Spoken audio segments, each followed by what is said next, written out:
Allu Arjun arrest పై choreographer Johnny master ఆసక్తికర వ్యాఖ్యలు చేశారు. ఈ అంశంపై నేను ఏం మాట్లాడను, ఎందుకంటే నేను ఓ ముద్దాయినే. నాపై ఆరోపణలు ఉన్నాయి. నా కేసు కూడా కోర్టులో ఉంది. కాబట్టి నేను ఇప్పుడు మాట్లాడడం కరెక్ట్ కాదు. నాకు న్యాయస్థానంపై నమ్మకం ఉంది. అందరికీ మంచి జరగాలని కోరుకుంటున్నా అని చెప్పుకొచ్చారు. అటు జైలుకు వెళ్లక ముందు, పెళ్లి వచ్చిన తర్వాత ఇండస్ట్రీలో మర్యాద ఎలా ఉంది అని అడిగిన ప్రశ్నకు బాగానే ఉందని సమాధానం ఇచ్చారు జానీ మాస్టర్.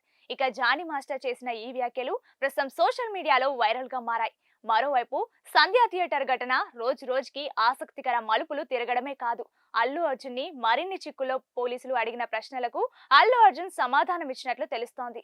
అవసరమైతే మరోసారి విచారణకు రావాలని పోలీసులు చెప్పగా తాను పోలీస్ విచారణకు సహకరిస్తానని బన్నీ తెలిపారు.